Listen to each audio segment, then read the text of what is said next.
거예요.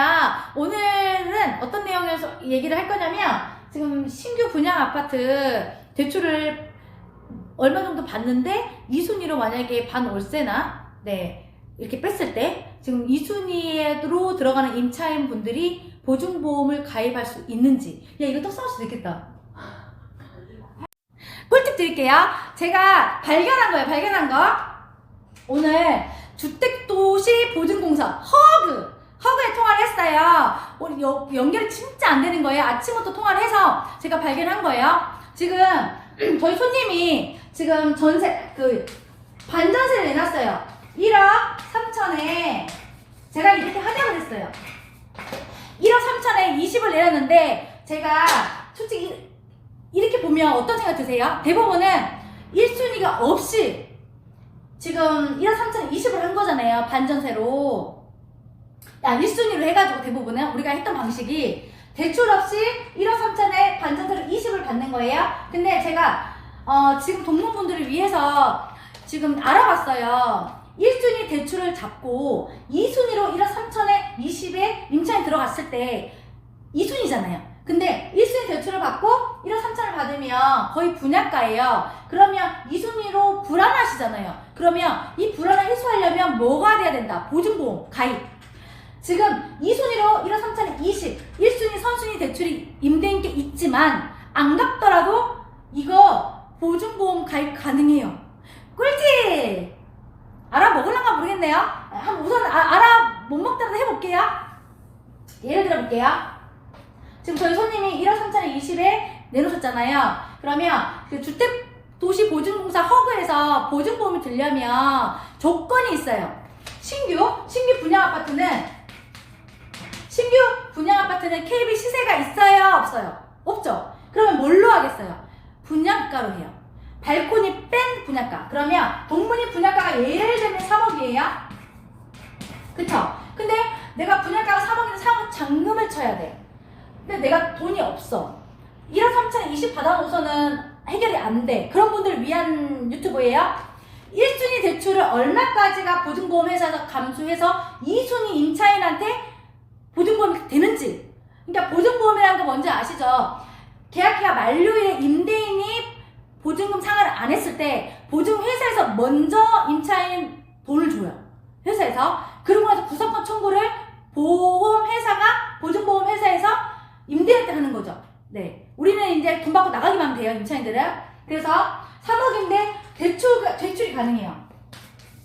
얼마까지가 가능하냐면, 분양가가 3억이에요. 그러면 이 신규 아파트 주택 거래 가격을 얼마로 보냐면 여기에 90%로 봐요.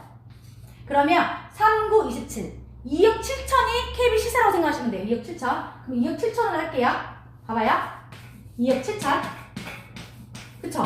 그러면 1순위 선순위 임대인은 대출이 얼마까지 가능하냐? 2억 7천에 60%가 가능해요. 넘으면 안 돼요. 그러면 계산기가 6, 7, 42, 1억 2천, 1억 6천. 1억 6천. 대충? 잘 보이시죠? 그러면 우리 좀 잡고 있어라. 분양가, 아까 여기 있잖아요. 이게 KB 시세라고 보시면 돼요. 신규 아파트는. 거기에서 60%를 안 넘으면 돼요. 선순위 대출을. 그러면 1억 6천 정도를 안 넘어야 되는데, 이게 제가 이제 은행권도 통화했어요. 채권 최고액으로 가요. 그렇기 때문에 채권 최고액으로 1억 6천이 안 넘으면 되는 거예요. 그러면 실제 빌리는 대출은 1억 4,300. 외웠어요. 이 금액으로 해야 되지. 그러면 얼마지? 1억 2천? 1억 4천 할게. 1억 4천. 이게 채권 최고액이에요. 1억 4천. 그러고 나서 2순위로 1억 3천에 20을 받는 거예요. 그러면 잔금이 쳐지겠죠. 동시진행으로 대출을 받고 2순위로 1억 3천에 20을 빼는 거예요. 그러면 2억 7천에 20. 2억 7천. 지금 요 금액을 안 넘으면 되는 거예요. 이 60%라는 거는 뭐냐면 선순위 대출을 받을 수 있는 그 한도를 얘기하는 거고요. 요거는 알지 마세요. 그냥 분양가, 우리가 적정 KB 시세로 할게요. 이 아파트 주택가격 시세가 2억 7천.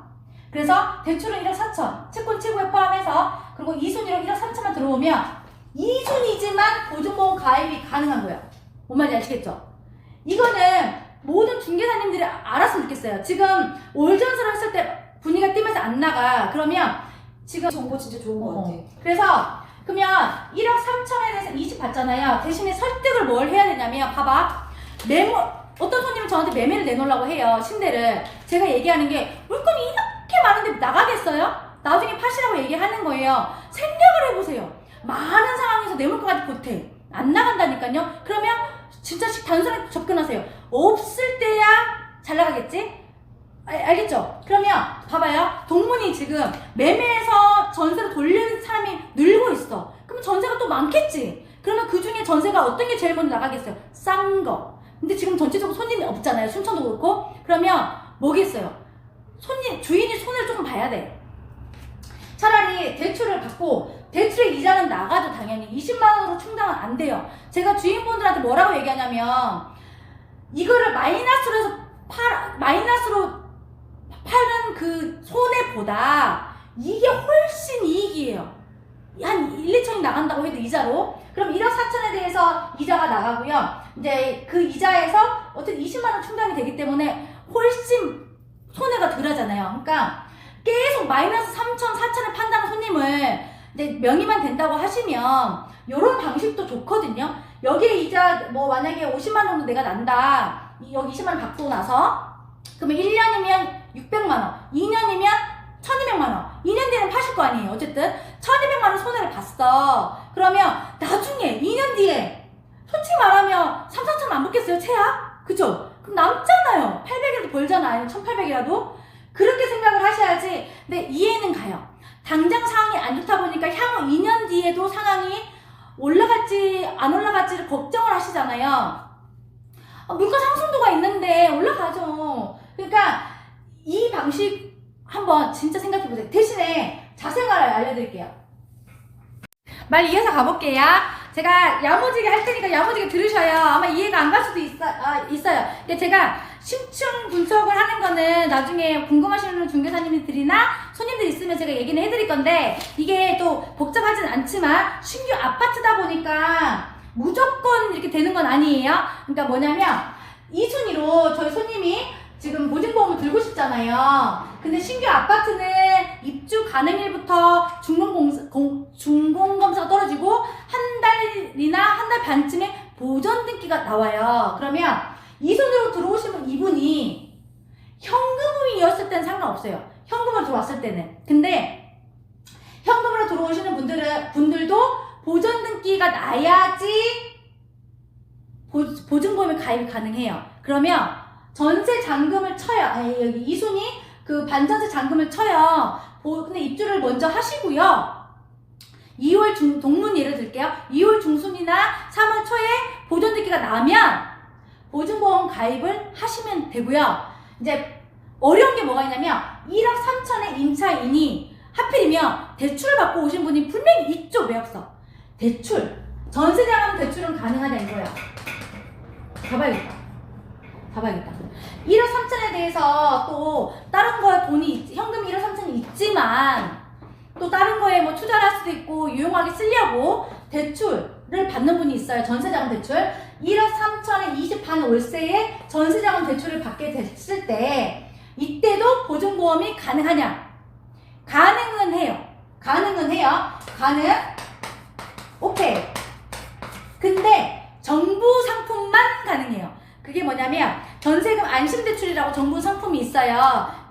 그게 반환보증이 같이 되는 거. 그러니까 한마디로 얘기하면 일반 1금융 은행사에 가서 물어보셔요. 그냥 1억 3천에 대해서 전세자금 대출 받으려고 하는데 보증보험까지 같이 되는 거. 세트 상품.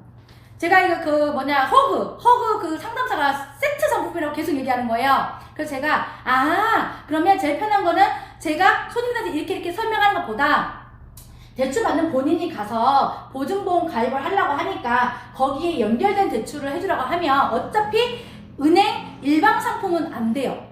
정부 상품만 가능하고요. 대신에 보전 등기가 난 뒤에 그 가입이 제가 가능하다고 했잖아요. 그러니까 정부 상품으로 전세자금 대출을 받고 보전 등기가 난 뒤에 하시면 돼요. 쉽죠? 하여튼 일반 상품은 안 돼요. 그리고 다 된 것 같아요. 아까 중범검사 그 보존 듣기 얘기하다가 제가 답답해서 다시 하는 건데 깊이 아실 필요는 없고요. 자세한 거는 신미인 부동산에서 많은 분들한테 이제 전화 오시면 제가 다 상담을 해드릴게요. 우선은 2순위로 들어오는 1억 3천에 20만원 반월세로 들어가지만 나는 돈을 어디다 쓰고 싶어서 이 1억 3천도 대출을 받고 싶다. 전세자금 대출이 90% 나오거든요. 그러면 32평에 1,000만원 1,700 갖고 보증 자기 현금으로는 들어갈 수 있는 거예요. 보증보험도 가입이 가능하고 정부 상품을 쓰시면.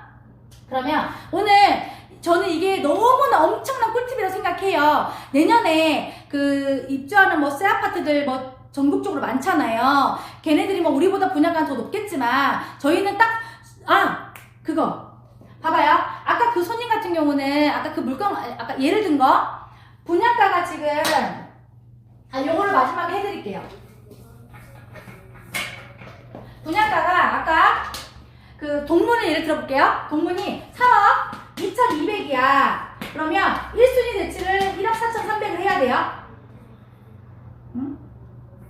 1억 4,300. 제가 계산을 했거든요. 그냥 외우시면 될 것 같아요. 동문 분양가가 3억 2,200이야. 지금 1순위 대출은 내가 받을 수 있는 게 1억 4,300만 받으시면 돼요. 그 이상은 애매하니까 받지 마시고요.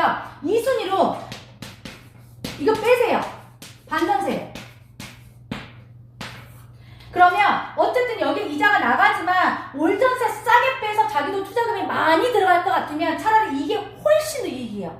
그러면 봐봐요. 1억 4,300, 1억 3천, 내가 분양가의 확정비 1,170. 그러면 한 3억 4천 집이에요. 그러면 3억 4천에 지금 현재 10%는 1년, 2년 전에 계약금 납부했잖아요. 그러면 동문 건설사에 납부할 잔금은 얼마? 3억!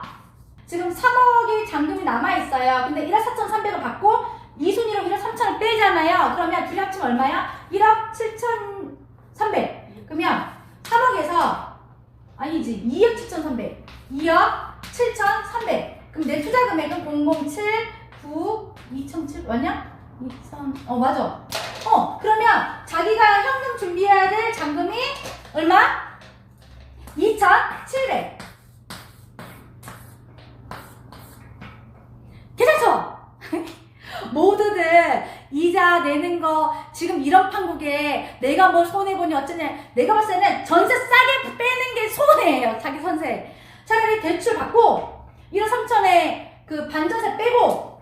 왜냐면 지금 상황에 보증보험만 가능하다고 하면 1억 3천에 20은 잘 빠질 거예요. 뭔 말인지 아시겠죠? 그래서 내가 이거 잔금 칠 때 필요한 돈은 2,700만 원 마련하면 돼요. 또 방법이 있어요. 나 2,700도 부담스럽다. 그러면 친구랑 공동 명의로 들어가세요. 공동 투자. 그러니까 내가 사는데 예를 들면 우리 실장 명의로 한다면 명의 신탁이잖아요. 걱정되시죠? 그러면 실장이랑 같이 A 아파트를 내 명의, 네 명의 공동 명의 들어가는 거예요. 투자 금액은 반반. 그러면 1,300씩 보태면 되잖아요. 그죠? 이 방법 전 좋다고 생각하거든요. 이거 저희에서 떡상했으면 좋겠다. 어쨌든 제가 또 다른 이렇게 안 좋은 상황에 이런 방법도 있다 이런 또 생각이 난다고 하면 꼭 알려드릴게요. 남들도 많이 보시고 모르시면 저한테 많이 전화 주세요. 제가 진짜 공부를 했거든요. 오늘 제가 이제 방법을 너무 잘 아니까 어쨌든 전화 주시면 어쨌든 최대한 손님들한테 맞춰가지고 적게 들어가서 잔금 치는 방법 제가 또 생각나면 또 이제 아이디어 떠오르면 알려드릴게요. 그러면 오늘 이제 그만할게요. 또 퇴근해야 되니까. 어쨌든 이제 동문 사전 점검 저희가 내일부터 나가요. 저희가 열심히 하는 모습 한번 보여드릴게요. 그러면 내일 또 뵐게요. 안녕. 굿바이. 구독, 좋아요 부탁드려요. 안녕.